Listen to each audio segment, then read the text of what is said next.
Credit card के कर्ज, unsecured loan, इन पर हम लगातार चर्चा कर। आज कुछ नए आंकड़े सामने आए हैं। आज जो आंकड़े सामने आए हैं उनमें ये पता चला है कि ज्यादातर कर्ज ऐसे बांटे गए हैं जिनकी राशि 40,000 रुपए से कम है। अब सोचिए 40,000 रुपए में क्या काम होता है। फोन खरीद लिया, शॉपिंग कर ली, कहीं घूम आए, इस तरीके के कामों के लिए लोग कर्ज ले रहे हैं। जनरली आपने देखा होगा कि वित्तीय सलाहकार होते हैं, वो ऐसे कामों के लिए पर्सनल लोन लेना, क्रेडिट कार्ड से लोन लेने को बिल्कुल मना करते हैं। तो आप ये मान सकते हैं कि ये वो लोग हैं जो निश्चित तौर पर ऐसा काम कर रहे हैं जो इन्हें नहीं करना चाहिए।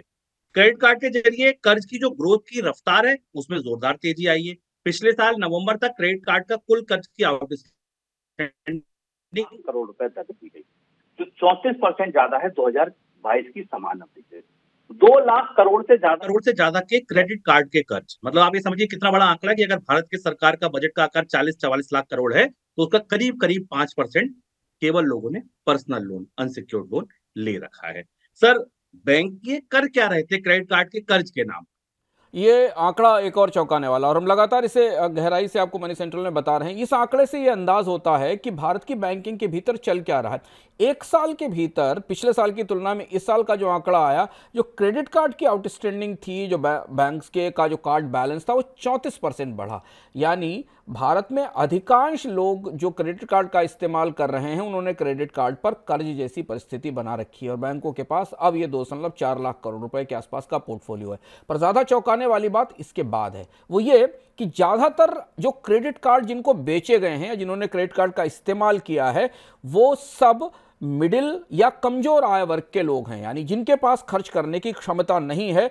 आमतौर पर 40,000 रुपए के आसपास की आउटस्टैंडिंग औसत पाई गई है भारत के क्रेडिट कार्ड पे, और यह सबसे ज्यादा चौंकाने वाला। इसको आप एक किस्म से सैफाल्ट लाइन कह सकते हैं, एक किस्म का बारूद है जो क्रेडिट कार्ड अकाउंट्स में रखा हुआ है।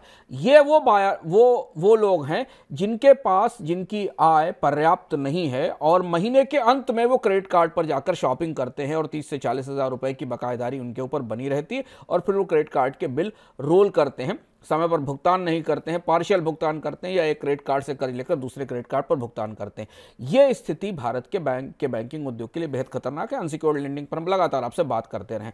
यहां एक और चीज हमें पता चल रही है शुभम, कि ये भारत में ऐसे बहुत से लोग अब हैं जिन्हें क्रेडिट कार्ड बैंकों ने दिए हैं, जिन्होंने अभी सेविंग्स भी नहीं शुरू की है, जिनके पास कोई बेसिक बुनियादी सेविंग्स भी नहीं है, कोई सिक्योरिटीज भी नहीं है, फाइनेंशियल सिक्योरिटी में भी कोई निवेश नहीं है। उससे पहले ही उन्होंने अपने आप को क्रेडिट कार्ड के कर्ज में डुबा लिया है, या क्रेडिट कार्ड से कर्ज लेकर खर्च करने की आदत डाली है, और यही वो सबसे खतरनाक हिस्सा है जिसे लेकर बैंक्स परेशान है। रिजर्व बैंक का मानना है कि इन कर्ज की क्वालिटी, इनकी एसेट क्वालिटी बैंकों में बेहद खराब होती जा रही है।